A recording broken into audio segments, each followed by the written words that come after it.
ಕಾಂತಾರ ಸಿನಿಮಾದಲ್ಲಿ ದೈವಕ್ಕೆ ಅಪಪ್ರಚಾರ ಮಾಡ್ತಾ ಇರುವಂತಹ ವಿಚಾರಕ್ಕೆ ಸಂಬಂಧಪಟ್ಟಂತೆ ಗ್ಯಾರಂಟಿ ನ್ಯೂಸ್ ಜೊತೆ ದೈವಾರಾಧಕ ಧನುಷ್ ಶೆಟ್ಟಿ ಮಾತನಾಡಿದ್ದಾರೆ. ಸಿನಿಮಾ ಕಂಟೆಂಟ್ಗೂ ನಮ್ಮ ವಿರೋಧ ಇದೆ. ತುಳುನಾಡಿನ ದೈವಾರಾಧನೆ ಜಗತ್ತಿಗೆ ತೋರಿಸೋ ಅಗತ್ಯತೆಯಿಲ್ಲ. ನಾವು ಕಾಂತಾರ ರಿಷಬ್ ಶೆಟ್ಟಿ ವಿರೋಧಿಗಳಲ್ಲ. ಚಿತ್ರದಲ್ಲಿನ ಒಂದಿಷ್ಟು ಕಂಟೆಂಟ್ಗೆ ನಮ್ಮ ವಿರೋಧವಿದೆ ಅಂತ ಹೇಳಿ ವಿರೋಧವನ್ನ ವ್ಯಕ್ತಪಡಿಸ್ತಾ ಇದ್ದಾರೆ. ಸಿನಿಮಾದಲ್ಲಿ ದೈವ ಬಂದು ಕೊಲೆ ಮಾಡೋದು ಸರಿಯಲ್ಲ. ದೈವಗಳು ಯಾವತ್ತೂ ಕಾಯುವ ದೈವಗಳು. ದೈವಗಳು ವಿಕೃತವಾಗಿ ಕೊಲ್ಲುವ ದೈವಗಳಲ್ಲ. ಸಿನಿಮಾ ತೆರೆ ಕಾಣುವ ಮುಂಚೆನೇ ಈ ಬಗ್ಗೆ ರಿಷಬ್ ಹೇಳಬೇಕಾಗಿತ್ತು ಅಂತ ಹೇಳಿ ಗ್ಯಾರಂಟಿ ನ್ಯೂಸ್ಗೆ ದೈವಾರಾಧಕ ಧನುಷ್ ಶೆಟ್ಟಿ ಹೇಳಿಕೆಯನ್ನ ಕೊಟ್ಟಿದ್ದಾರೆ.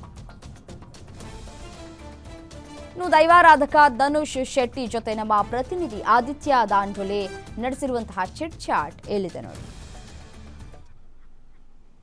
ಕಾಂತಾರ ಚಾಪ್ಟರ್ 1 ರಿಲೀಸ್ ಆದಮೇಲೆ ಈ ತುಳುನಾಡಿನಾದ್ಯಂತ ಅಥವಾ ಕರಾವಳಿ ಭಾಗದಲ್ಲಿ ಇದಕ್ಕೆ ಈ ದೊಡ್ಡ ಮಟ್ಟಿನ ವಿರೋಧ ಕೂಡ ವ್ಯಕ್ತವಾಗಿರುವಂಥದ್ದು. ಯಾಕಂದ್ರೆ ದೈವಾರಾಧನೆಯನ್ನು ಸಿನಿಮಾದಲ್ಲಿ ತರಬಾರ್ದು ಅಂತ ಹೇಳುವಂತಹ ನಿಟ್ಟಿನಲ್ಲೂ ಕೂಡ ಕಾಂತಾರ ಮೊದಲು ಬಂದಂತಹ ಸಂದರ್ಭದಲ್ಲೂ ಕೂಡ ದೊಡ್ಡ ಮಟ್ಟಿನ ವಿರೋಧವಿತ್ತು. ಇವತ್ತು ಕೂಡ ಈಗ ಅದಕ್ಕೆ ವಿರೋಧ ವ್ಯಕ್ತವಾಗ್ತಿದೆ.